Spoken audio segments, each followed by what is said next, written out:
खबर आपको बता दें, लखनऊ से इस वक्त की बड़ी खबर, गुजरात में पकड़े गए आतंकियों पर बड़ा खुलासा। आपको बता दें, गुजरात में पकड़े गए आतंकियों पर बड़ा खुलासा। सुहेल सुलेमान ने सीएम आवास की रेकी की थी, ये बड़ी जानकारी सामने आ रही है। आतंकियों का हैंडलर अफगानिस्तान का अबू खनीजा बताया जा रहा है। सुहेल सुलेमान ने फोटो और वीडियो खनीजा को भेजा था, यह भी बताया जा रहा है। मुजफ्फरनगर के बुढ़ाना में दोनों ने धार्मिक शिक्षा ली, यह बहुत बड़ा खुलासा। बुढ़ाना के दाऊद मदरसे में दोनों ने पढ़ाई की थी। अयोध्या समेत कई स्थानों की दोनों ने रेकी की। यह इस वक्त की बड़ी खबर आपको बता दें, सुलेमान शेख शामली के कैराना का रहने वाला है, जिसको गिरफ्तार किया गया था। सुहेल खान लखीमपुर खीरी जिले का रहने वाला। और देखिए, बड़ी खबर लखनऊ से इस वक्त की सामने आ रही है। आपको बता दें, शामली और लखीमपुर का कनेक्शन सामने आया था। गुजरात एटीएस ने 2 आतंकियों को पकड़ा था, जिनसे पूछताछ में ये चौंकाने वाला खुलासा सामने आया है। मुख्यमंत्री आवास की रेकी की गई थी इन आतंकवादियों के द्वारा। इसका जो हैंडलर है अफगानिस्तान का अबू खनीजा बताया जा रहा है। और आपको बता दें कि अयोध्या का राम मंदिर भी इनके निशाने पर, उसकी भी रेकी की गई थी। तो कई ऐसे संवेदनशील जगहें हैं जहां पर रेकी की गई थी। और स्वाति हमारे सहयोगी हमारे साथ जुड़ी हुई है। स्वाति, देखिए, ये बड़ी जानकारी, कहा जाए बड़ा खुलासा हुआ है आतंकियों से पूछताछ के दौरान। और किस तरह से सीएम आवास की, आप सोचिए, रेकी की गई और राम मंदिर की रेकी की गई थी। तो कई बहुत बड़े निशाने जो है वो कहीं ना कहीं आतंकियों के थे।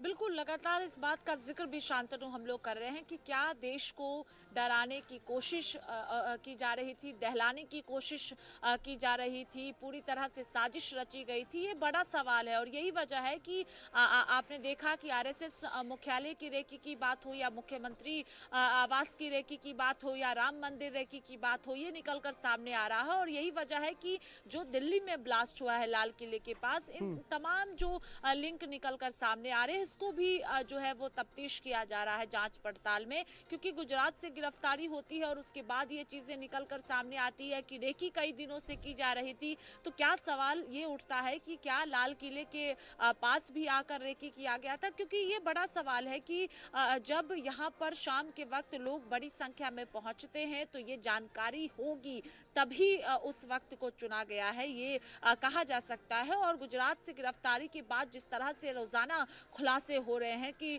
मुख्यमंत्री आवास को लेकर भी रेकी की गई थी और ये रेकी कई दिनों से की जा रही थी। ये भी जानकारी सामने आई थी कि जब आरएसएस मुख्यालय को लेकर लखनऊ में जो है वो रेकी की जा रही थी, तो सिर्फ एक दिन नहीं, कई दिनों से ये रेकी की जा रही थी और पूरी तरह से उसको समझा जा रहा था। तो ये बड़ा सवाल है कि क्या देश को दहलाने की कोशिश जो है वो की जा रही थी। लेकिन जब जांच पड़ताल पूरी तरह से हो जाएगा, उसके बाद तस्वीर साफ हो पाएगी। क्योंकि अभी तक अगर हम बात करें तो जो शुरुआती दौर में निकल कर सामने आ रहा है, उसके आपस में कनेक्शन निकल कर सामने आ रहे हैं। गुजरात की बात हो या फिर फरीदाबाद की बात हो या फिर जिस तरह से जम्मू कश्मीर का लिंक निकल कर सामने आ रहा है, इन तमाम जगहों से जो लिंक आ रहा है उसमें भी पूछताछ भी की जा रही है। कई लोगों को हिरासत में लिया गया है और पूछताछ के जरिए जो है, चाहे सलमान की बात हो या नदीम की बात हो, पूछताछ के जरिए उनके जो और कांटेक्ट में लोग थे, जिनके जरिए वो यहाँ तक पहुंचे थे, जिनके जरिए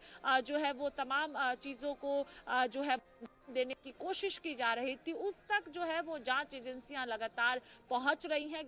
हिरासत में लेकर पूछताछ लगातार किया जा रहा है और जो है वो पूरी जानकारी ऑफिशियल तौर पर भी दी जाएगी। लेकिन फिलहाल ऑफिशियल तौर पर कोई बयान नहीं दिया गया है, सिर्फ ये कहा गया है कि जांच तेजी के साथ किया जा रहा है। लेकिन ये तो तय है कि जिस तरह से धमाके की आवाज लोगों ने सुनी है, ये डराने की कोशिश, ये जो है वो दिल्ली को दहलाने की कोशिश की गई है और दिल्ली ये को क्या दहलाने की कोशिश की गई है, बड़ी साजिश में साजिश रची की जा ओर रही थी। इशारा स्वाति, करता बहुत है। ये शुक्रिया, बड़ा नजर बना के रखिए, वापस आएंगे आपके पास और जानेंगे तमाम डिटेल जो अब निकल कर धीरे धीरे सामने आ रही है।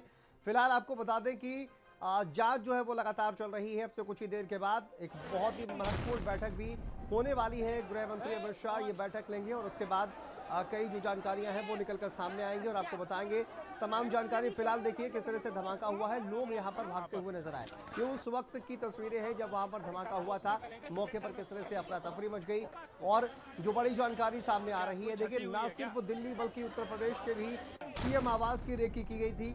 सीएम आवास को भी टारगेट बनाने की कोशिश कर रहे थे ये आतंकवादी। और इतना ही नहीं, राम मंदिर की भी रेकी की गई थी। तो आप सोचिए कितनी बड़ी साजिश जो है वो रची जा रही थी। गुजरात एटीएस ने जो है वो कहीं ना कहीं आपको बता दें कि जिन आतंकियों को पकड़ा है उनसे ये खुलासा हुआ है।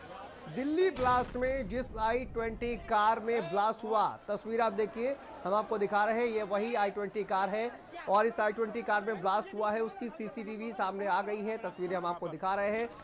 दिल्ली पुलिस ने सीसीटीवी फुटेज से कार की मैपिंग की और ये जो कार है बदरपुर के रास्ते दिल्ली में एंट्री करती है। कार ड्राइवर मास्क पहने हुए हैं। जांच एजेंसियों को ये शक है कि ये आतंकी डॉक्टर उमर हो सकता है। फरीदाबाद में 300 किलोग्राम विस्फोटक जब पकड़ा गया तो उमर का नाम सामने आया और इसीलिए जांच एजेंसियां लगातार उमर की तलाश कर रही हैं।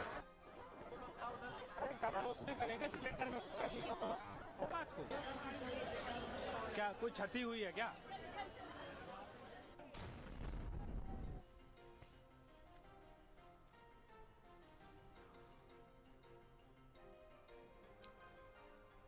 तो देखिए दिल्ली